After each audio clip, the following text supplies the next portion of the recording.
Bonjour, aujourd'hui on est toujours dans le livre de la connaissance. On étudie aujourd'hui les lois de la Teshuvah, premier chapitre, Halachat Dalet.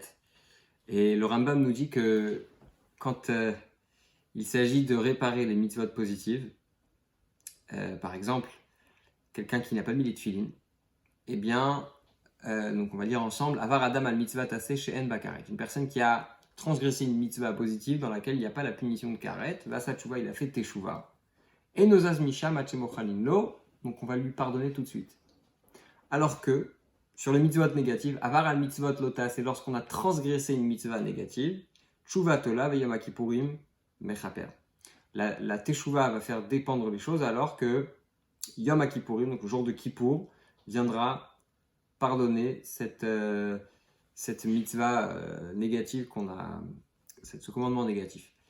La question qu'on a ici, c'est on a l'impression, d'après ce que dit le Rambam, puisque pour réparer une mitzvah négative, c'est beaucoup plus compliqué que réparer une mitzvah positive, que transgresser la Torah, c'est plus important que de faire quelque chose de positif. Pourtant, on sait tous que quand il faut choisir entre une mitzvah positive ou une mitzvah négative, on choisit le positif. Par exemple, un enfant qui naît Shabbat, on fera la Brit Mila le Shabbat d'après. Alors que la Brit Mila engage un certain nombre de choses qui sont interdites pendant Shabbat. Mais on va quand même le faire parce que on a cette idée que assez, qu'une mitzvah positive, dochelota assez repousse une mitzvah négative. Petite parenthèse, c'est pas dans tous les cas qu'une Brit Mila, qu'un enfant né Shabbat aura sa Brit Mila le Shabbat d'après. Par exemple, un enfant qui naît dans Ben Hashmashot, vous savez, ce fameux moment entre le jour et la nuit, ou par exemple un enfant qui naît par césarienne, eh bien la Brit Mila n'aura pas lieu pendant Shabbat. Après on voit avec un rave les détails quand on a un enfant, mais c'est juste pour donner une petite information intéressante. Pour revenir à ce qu'on disait, qu'est-ce qui fait que le Rambam et la Gemara demandent une réparation plus forte pour une mitzvah négative que pour une mitzvah positive? Alors, l'Admour Zaken, il explique dans Igeret HaTeshuvah, qui est d'ailleurs une étude très complémentaire et qui apportera énormément d'informations sur l'idée de la Teshuvah, surtout qu'on étudie en ce moment dans le Tanya. Il dit la chose suivante, très simplement comme ça. Quand on fait une mitzvah, qu'est-ce qui se passe? On fait descendre sur terre une lumière, d'accord?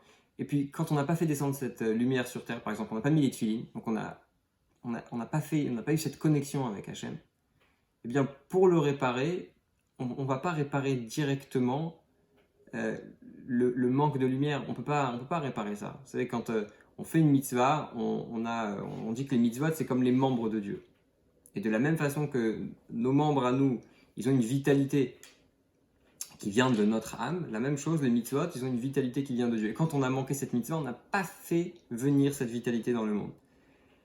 Donc, c'est pour ça que quand on a une mitzvah qui s'oppose à une avera, eh bien, on va favoriser la mitzvah parce que, quelque part, cette vitalité qui descend sur le monde, elle ne pourra jamais venir si on a une mitzvah négative qui l'en empêche.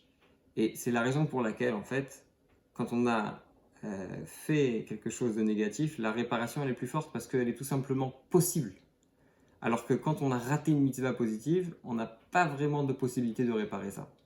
Ça veut dire en fait, en d'autres mots, c'est tellement grave de rater une mitzvah positive que la réparation elle est impossible. La réparation elle est en tout cas moins possible que pour une mitzvah négative.